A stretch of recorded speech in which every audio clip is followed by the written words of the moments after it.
ఆదిలో వాక్కు ఉండెను, ఆ వాక్కు దేవుని యొద్ద ఉండెను, ఆ వాక్కు దేవుడై ఉండెను. ఆ వాక్కు శరీరధారి అయి మన మధ్య నివసించెను.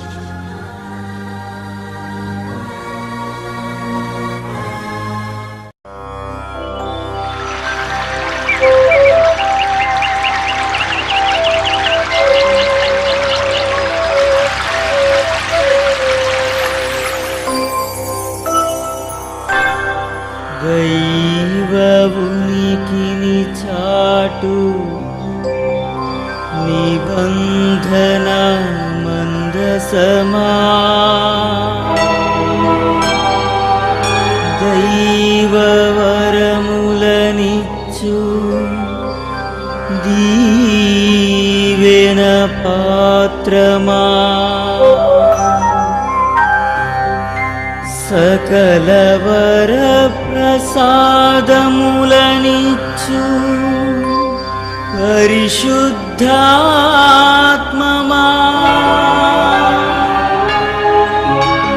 నీకే స్తుతి, నీకే మహిమా, నీకే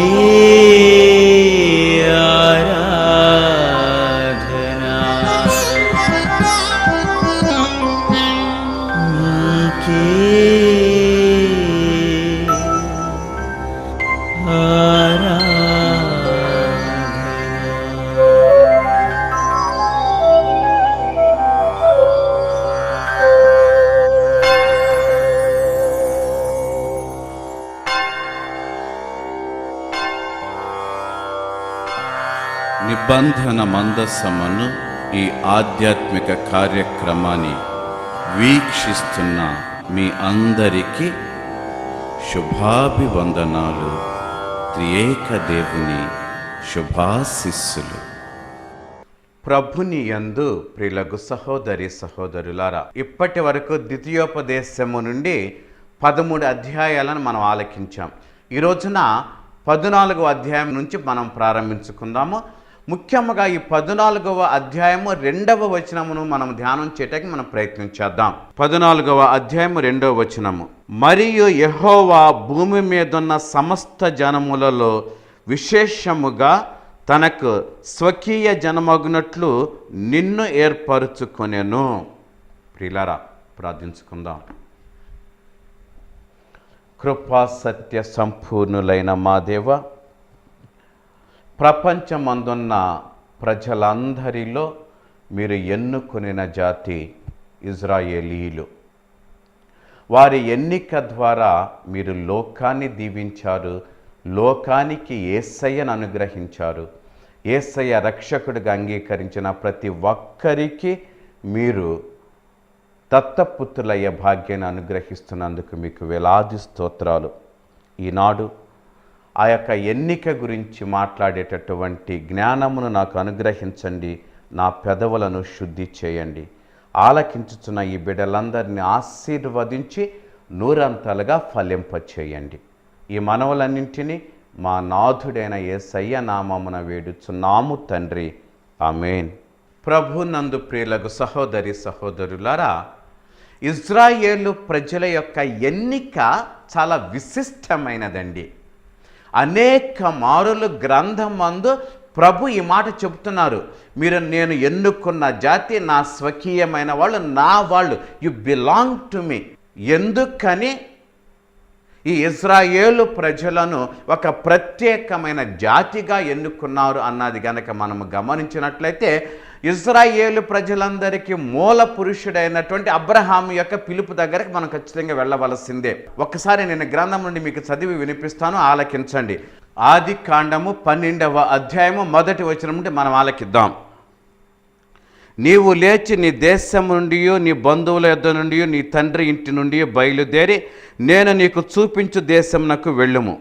నిన్ను గొప్ప జనముగా చేసి నిన్ను ఆశీర్వదించి నీ నామమును గొప్ప చేయుదును. నీవు ఆశీర్వాదముగా నుందువు. నిన్ను ఆశీర్వదించు వారిని ఆశీర్వదించేదను, నిన్ను దూషించు వారిని శపించెదను. భూమి యొక్క సమస్త వంశములు నీ యందు ఆశీర్వదించబడును. ప్రియులారా, ఇది అతి ముఖ్యమైనటువంటి దేవుని యొక్క వాగ్దానం అబ్రహాముకి. అన్ని వంశాలు కూడా నీ ద్వారా ఆశీర్వదించబడతాయి. ఒక్కసారి గనక మనము రక్షణ ప్రణాళికను గనక గమనించినట్లయితే, ఆనాడు అబ్రహామును ఎన్నుకున్నటువంటి సమయము నుండి యేసయ్య జన్మించేటంత వరకు జరిగినటువంటి ఆ యొక్క ప్రణాళిక విధానాన్ని మనము గమనించినట్లయితే, ఏ విధముగా సమయానుకూలముగా దేవుడు తన యొక్క కృపను ప్రజల మీద చూపిస్తూ అవసరమైనప్పుడు దండిస్తూ ఒక జాతిని ఏర్పాటు చేసి ఆ జాతిలో తన దివ్య కుమారుడైన యేసయ్యను జన్మింపచేశాడు. ఇదే విషయాన్ని గలాతీయులకు వ్రాసిన లేఖ 4వ అధ్యాయము 4వ వచనము నుండి, అయితే కాలము పరిపూర్ణమైనప్పుడు దేవుడు తన కుమారుని పంపెను. ఆయన స్త్రీ యందు పుట్టి మనము దత్తపుత్రులము కావలెనని ధర్మశాస్త్రమునకు లోబడి ఉన్న వారిని విమోచించుటకై ధర్మశాస్త్రమునకు లోబడిన వాడాయను. మరియు మీరు కుమారులై ఉన్నందున నాయన తండ్రి అని మొరపెట్టు తన కుమారుని ఆత్మను దేవుడు మన హృదయంలోకి పంపెను. కాబట్టి నీవిక దాసుడవు కావు, కుమారుడవే. కుమారుడవైతే దేవుని ద్వారా వారసుడవు.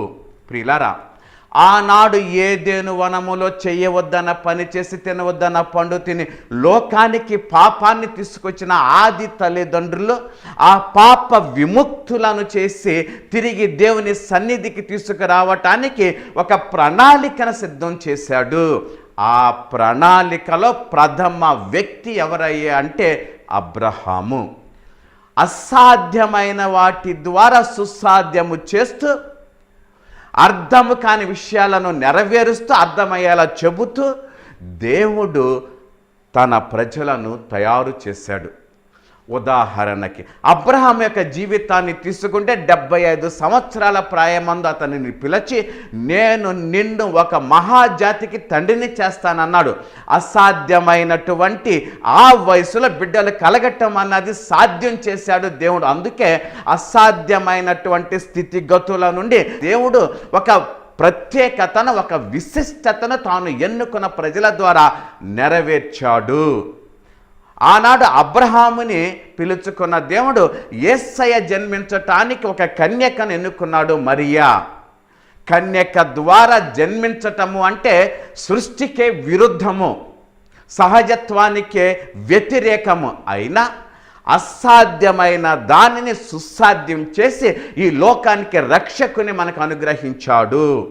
ప్రియులారా, గలాతీయులకు వ్రాసిన లేఖలో మనం ఆలకించామండి. ఆయన దైవ చట్టానికి లోబడి మనిషిగా జన్మించాడు. జన్మించిన ప్రతి మనిషి, ముఖ్యముగా ఇజ్రాయేలు ప్రజలలో జన్మించిన ప్రతి మనిషి కూడా మోషే ఇచ్చిన చట్టానికి లోబడిన వ్యక్తిగా మాత్రమే జీవించాలి. యేసయ్య లోబడిన వ్యక్తిగా జీవించి ఆ చట్టానికే పరిపూర్ణత్వాన్ని తీసుకొచ్చాడండి. అది గొప్పతనం అండి. అందుకే వ్యభిచారమున పట్టుబడినటువంటి స్త్రీ కానీ పురుషుని కానీ రాళ్లతో కొట్టి చంపమని మోషే చట్టము చెబితే, దానికి పరిపూర్ణత్వాన్ని ప్రభు ఏ విధంగా ఇస్తున్నారు అంటే, మీలో తప్పు చేయని వాడు ఆమె మీద కానీ అతని మీద కానీ మొదటి రాయి వేయండి. దాని యొక్క పరమార్థము ఏంటి అంటే, అబ్రహాము కాలము నుండి వారి యొక్క మనస్సును ఒక క్రమబద్ధీకరణ చేస్తూ యేసయ్య వచ్చేసరికి దేవుని యొక్క మనస్తత్వాన్ని ఆ ప్రజలకు పరిపూర్ణంగా అందించిన వ్యక్తిగా యేసుని లోకానికి పంపించాడండి. అదే క్రమములో మనము ఆలకిస్తున్నాము. ఎందుకు ఎన్నుకోబడిన జాతి అంటున్నారు అంటే, ఈ ఎన్నిక కాబడిన జాతి ద్వారా, ఆ జాతిలో జన్మించినటువంటి మెస్సయ్య ద్వారా లోకమంతా కూడా దేవునికి సొంతమయ్యేలా చేశాడు. అది ఎన్నిక యొక్క గొప్పతనం అండి. ఇదే అధ్యాయములో 14వ వచనం నుంచి గనక మనము గమనించినట్లయితే దశమి భాగం అన్న దాని గురించి వివరించడం జరిగింది. మనం ఇంతకుముందు అనేక మార్లు విన్నాము. నేను ఒక్క మాట చెబుతా. దేవునికి చెందవలసింది దేవునికి ఇవ్వండి, మనుషులకు చెందవలసింది మనుషులు తీసుకోండి. What belongs to God give to God, what belongs to Caesar give to Caesar. ఇది మాత్రం మనం గుర్తుంచుకుందాం. ప్రియులారా, 15వ అధ్యాయమందు బానిసల గురించి వివరించటం జరిగింది. ప్రభు అంటాడు కదా, మీరు ఐగుప్తులో బానిసలుగా బ్రతికారు కాబట్టి మీ దగ్గర ఎవరైనా బానిసలుగా ఉంటే వారి విషయములో సహృదయులై ఉండండి. ఇదే విషయాన్ని ఆ యొక్క అధ్యాయం అంతా కూడా మోయిజు ప్రవక్త వివరించటం జరిగింది. ఇక మనం 16వ అధ్యాయాన్ని గనక వచ్చినట్లయితే పొంగని రొట్టెల పండుగ గురించి చెప్తున్నారు. సహజంగా నోటికి రుచికరమైన ఆహారాన్ని మనం ఇష్టపడుతూ ఉంటాం. రుచి లేదు అనుకోండి, ప్రక్కన పడేస్తాం. కానీ ఖచ్చితంగా రుచి లేని ఆహారము పొంగని రొట్టెను మీరు భుజించండి అని ఎందుకు చెప్తున్నారు అంటే, ఆ పొంగని రొట్టెను తినే సమయమున ఏ విధముగా ఇజ్రాయేలు ప్రజలందరూ కూడా వాగ్దాన భూమికి సిద్ధపడిన రాత్రి నడుము కట్టుకొని చేతికర్ర పట్టుకొని ప్రయాణానికి సిద్ధమైన ఆ సంఘటన తరతరాల వరకు గుర్తుండటానికి ప్రతి సంవత్సరము కూడా మీరు ఖచ్చితంగా పొంగని రొట్టెల పండుగ పాస్కా సమయంలో చేసుకోవాలి అని ప్రభు కట్టడి చేస్తున్నారు. ఈ విషయాన్ని 16వ అధ్యాయం ప్రథమ భాగంలో మోయిజు ప్రవక్త తెలియచేస్తున్నాడు.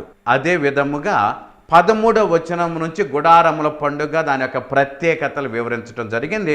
అవకాశం ఉన్నప్పుడు చదువుకోవడానికి ప్రయత్నం చేయండి. ప్రియులారా, మనం 17వ అధ్యాయానికి వచ్చేసరికి ఒక విశిష్టమైన అర్పణ గురించి మాట్లాడుతున్నారు. దేవునికి సమర్పించేటప్పుడు విశిష్టమైనది, అవలక్షణము లేనిది సమర్పణ చేయండి. అంటే మనము గనక గమనించినట్లయితే ఆబేలు యొక్క అర్పణ, కయ్యను అర్పణ, వీళ్ళిద్దరి అర్పణలో ఆబేలు అర్పణను దేవుడు స్వీకరించాడు అండి, కయ్యను అర్పణను తిరస్కరించాడు. కారణము, అవలక్షణమైన వాటిని తీసుకొచ్చి దేవునికి అర్పణ చేయటం వలన కయ్యనును తిరస్కరించాడు. ప్రథమ ఫలాలు ముఖ్యమైనవి, విశిష్టమైనవి దేవునికి అర్పించటం వలన ఆబేలు యొక్క అర్పణను ప్రభు స్వీకరించారు. దేవునికి కానుక ఇచ్చే సమయములో దేవుడు లేనివాడని భావించకండి, కనిపించని వాడనుకోకండి, హృదయాంతరాలను ఎరగని వాడని మాత్రం మీరు భావించకండి. మనము యేసే కానుక మనస్సు నుండి వచ్చిన కానుకగా మారాలి. ప్రియులరా, ఇది గుర్తుంచుకుందాం. అందుకే యేసయ్య పేద విధవరాలు వేసినటువంటి ఆ 2 నాణ్యాలను గొప్పగా మెచ్చుకున్నాడు. Learn to give from the heart. హృదయములో నుండి ఇవ్వటం నేర్చుకుందామండి దేవునికి, మన సహోదరులకు కూడా. మనము 18వ అధ్యాయాన్ని గనక గమనించినట్లయితే 18వ అధ్యాయము 16వ వచనపు ద్వితీయ భాగాన్ని గనక మనము గమనించినట్లయితే, నీ దేవుడైన యెహోవా మీ మధ్యను నా వంటి ప్రవక్తను నీ సహోదరులలో నీ కొరకు పుట్టించును, ఆయన మాట నీవు వినవలెను.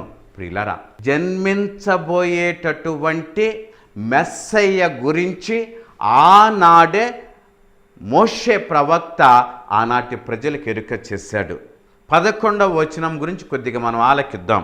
మాంత్రికునైనను, ఇంద్రజాలకునైనను, కర్ణ పిశాచం నడుగువానినైనను, ఈ విధముగా చాలా విషయాల గురించి ఆయన ప్రస్తావిస్తున్నారండి. మనం విశ్వాసులుగా జీవించేటప్పుడు ఆ విశ్వాసానికి వ్యతిరేకముగా అనేక సంఘటనలు మనకు జరుగుతున్నాయి. మన అనుదిన జీవితాన్ని గనక మనం గమనించినట్లయితే మీ అందరికీ తెలుసండి, ఈ రోజుల్లో కూడా బిడ్డకి జ్వరం వస్తే తాయెత్తులు కడుతున్నారు, లేక వాళ్ళ దగ్గరికి వీళ్ళ దగ్గరికి తీసుకువెళుతున్నారు. ఒక్కటి గుర్తుంచుకోండి, యెహోవా దేవుని కంటే శక్తి కలిగిన దేవుడు ఎవ్వరూ లేరండి. మరి అటువంటప్పుడు శక్తి కలిగిన దేవుడు, సైన్యములకు అధిపతి, ఇవన్నీ మనము చెబుతూ కూడా మరి విశ్వాసములో సన్నగిలుతూ వారి మాటలు వీరి మాటలు ఆలకించి వాళ్ళ దగ్గరికి వెళ్ళి వీళ్ళ దగ్గరికి వెళ్ళి సంప్రదిస్తూ మన బిడ్డలకు మనము కూడా తాయెత్తులు కట్టుకుంటున్నాము అంటే వాటిని మనము దేవతలుగా దేవుళ్ళుగా అంగీకరిస్తున్నట్టు లెక్క. జాగ్రత్త సుమా. వేడిగానన్నా ఉండండి, చల్లగానన్నా ఉండండి. నులువెచ్చని తనము గనక కలిగి ఉంటే ఊసివేస్తానంటున్నాడండి ప్రభు. విశ్వాసులుగా జీవించటానికి శక్తినివ్వమని, బలమునివ్వమని ప్రభుని ప్రార్థన చేసుకోవటం నేర్చుకుందాం. చెప్పాను కదా, మనము ఇతరుల యొక్క ఆలోచనల చేత ప్రభావితం అవుతున్నాం. ఆ సమయములో నిలబడటానికి, విశ్వాసిగా స్థిరపడటానికి మనకు శక్తి కావాలి అంటే శక్తిమంతుడైన ఆ దేవుని మనస్పూర్వకంగా మనం వేడుకోవాలి. అలా వేడుకున్నప్పుడు మనలను విశ్వాసంలో పటిష్టం చేస్తారు. ఇది మాత్రం మరువకండి. ఈ సమయములో నేను మోషే ప్రవక్త యొక్క చివరి దినాల గురించి మీతో ప్రస్తావిస్తాను. ఇప్పటి వరకు మనం ఆలకించినది, ఇంతకుముందు మనం గ్రంథాలు ఆలకించాము కాబట్టి మీకు సమయం ఉన్నప్పుడు తతిమ అధ్యాయాలు చదువుకోవడానికి ప్రయత్నం చేయండి. ఈ సమయమున నేను ద్వితీయోపదేశ కాండము 31వ అధ్యాయం గురించి నేను మీకు ప్రస్తావిస్తాను. ద్వితీయోపదేశ కాండము 31వ అధ్యాయం మొదటి నుంచి ఆలకిద్దాం. మోషే ఇశ్రాయేలీలందరితో ఈ మాటలు చెప్పుట చాలించి వారితో ఇట్లా నేడు నేను 120 ఏండ్ల వాడనై ఉన్నాను. ఇక మీదట నేను వచ్చుచూ పోవచ్చు ఉండలేను.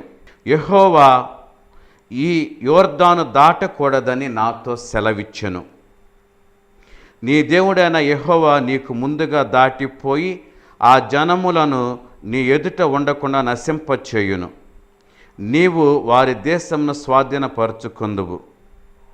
యెహోవా సెలవిచ్చినట్లు యెహోషువ నీ ముందుగా దాటిపోవును. ప్రియులారా, మనము చెప్పుకుంటూ పోతే మోయిజు ప్రవక్త తన జీవితపు ఆఖరి గడియల్లో సమీపించాడండి. చేసిన చిన్న తప్పిదానికి వాగ్దాన భూమిలో ప్రవేశించేటటువంటి అర్హతను కోల్పోయాడని అనుకుంటున్నా, వాస్తవానికి వేద పండితులు చెప్పేది ఏంటి అంటే, మోషే గనక వాగ్దాన భూమికి వెళితే అక్కడ బహుశా ఈయన ద్వారా దేవుడు ఏర్పాటు చేసినటువంటి యొక్క గొప్ప కార్యాలను మరలా గుర్తు చేసుకుంటూ ఆనాటి ప్రజలు దేవదేవుని విస్మరిస్తారేమో, మోయిజునే దేవునిగా భావిస్తారేమో అన్నటువంటి ఆలోచన ఒకటి అయితే, మరొకటి చేసిన దానికి చిన్న తప్పిదమైన శిక్షే. అందుకే తన స్థితిని అంగీకరించాడు అండి. నేను యోర్దాను దాటి ఇక రాను కానాను ప్రదేశానికి, నాది ఆఖరి మజిలీ ఇదే అని ఒప్పుకున్నాడు. తన అధికారాన్ని యెహోషువాకి ఇచ్చాడు. ఆ తరువాత ప్రజలందరినీ సాగనంపటానికి సిద్ధమయ్యాడు.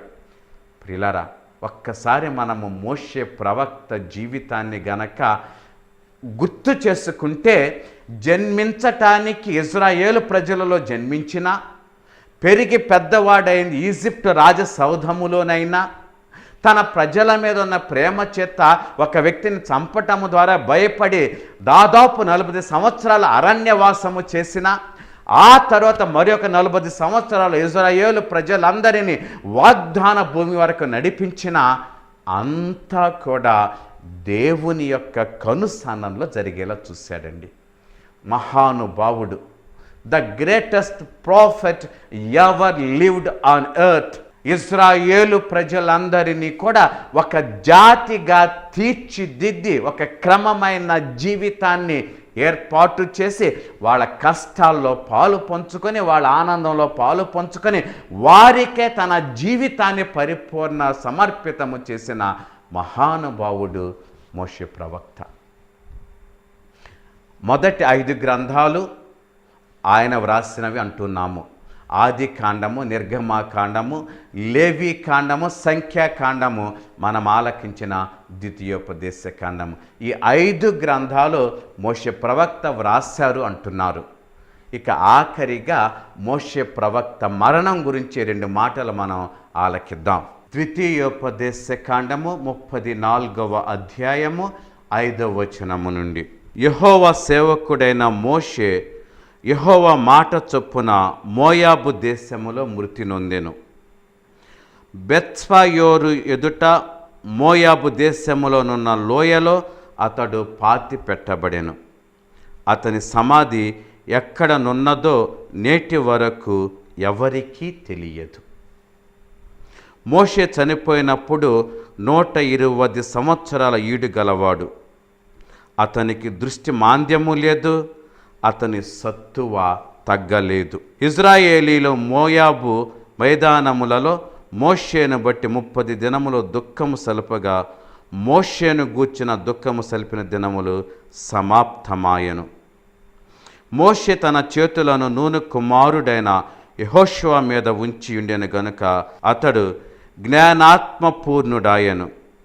కాబట్టి ఇశ్రాయేలీయులు అతని మాట విని యెహోవా మోషేకు ఆజ్ఞాపించినట్లు చేసిరి.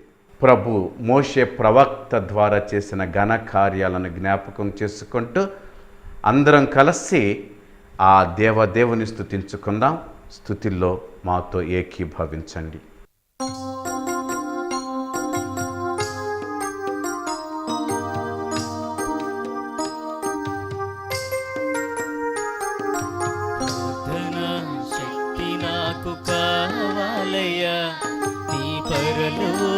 అభిషేకం కావాలయ్యా, ప్రార్థనా శక్తి నాకు కావాలయ్యా, నీ పరలోక అభిషేకం కావాలయ్యా, యేసయ్యా కావాలయ్యా, నీ ఆత్మ అభిషేకం కావాలయ్యా, యేసయ్యా కావాలయ్యా, నీ ఆత్మ అభిషేకం కావాలయ్యా, ప్రార్థనా శక్తి నాకు కావాలయ్యా, నీ పరలోక అభిషేకం కావాలయ్యా, ప్రార్థనా శక్తి నాకు కావాలయ్యా, నీ పరలోక అభిషేకం కావాలయ్యా.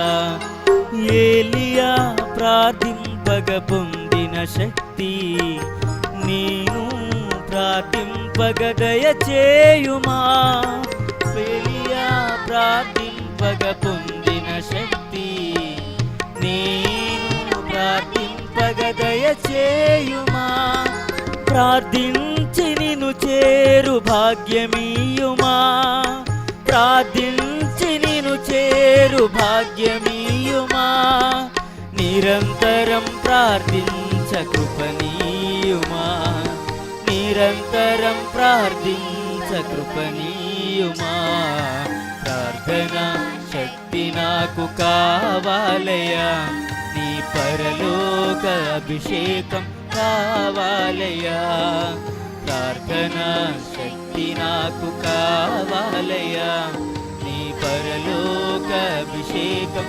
కావాలయ్యా, యేసయ్యా కావాలయ్యా, నీ ఆత్మ అభిషేకం కావాలయ్యా, యేసయ్యా కావాలయ్యా, నీ ఆత్మ అభిషేకం కావాలయ్యా, యేసయ్యా కావాలయ్యా, నీ ఆత్మ అభిషేకం కావాలయ్యా, యేసయ్యా కావాలయ్యా, నీ ఆత్మ అభిషేకం కావాలయ్యా, యేసయ్యా కావాలయ్యా, నీ ఆత్మ అభిషేకం కావాలయ్యా, యేసయ్యా కావాలయ్యా, నీ ఆత్మ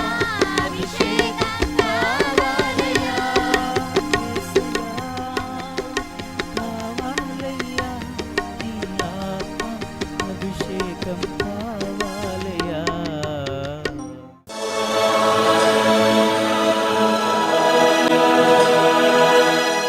ప్రార్థించుకుందాం. మహోన్నతుడా మహనీయుడైన మా దేవ, సైన్యములకు అధిపతి అయిన తండ్రి, స్తుతులపై ఆసీనుడైన నా దేవ, మోయిజు ప్రవక్త ద్వారా ఇజ్రాయేలు ప్రజలందరిని ఒక జాతిగా నిర్మించారు. అబ్రహాము ద్వారా ఎన్నుకోబడిన ఆ జాతి నుండి మెస్సయ్యను ఉద్భవింపచేశారు. ఆయనకు చేసిన వాగ్దాన ఫలమైన ఆశీస్సులను నేడు మాకందరికి అనుగ్రహిస్తున్నందుకు మీకు వేలాది స్తోత్రాలు. ఏ విధముగా మీరు మోషే ప్రవక్తను మీ ప్రవక్తగా ఎన్నుకొని మీ యొక్క చిత్తము చొప్పున నడిపించి మీరు ఘనత పొందారో, మమ్ములను ఎన్నుకొని మా ద్వారా మీరే ఘనత మహిమ కీర్తిని పొందమని మా నాథుడైన యేసయ్య నామమున వేడుచున్నాము తండ్రి. ఆమేన్. సర్వశక్తుడు దయామయుడైన పిత, పుత్ర, పవిత్రాత్మ సర్వదా మిమ్ము దీవించి మీకు తోడై ఉందురుగాక. Amen. Thank you. God bless you.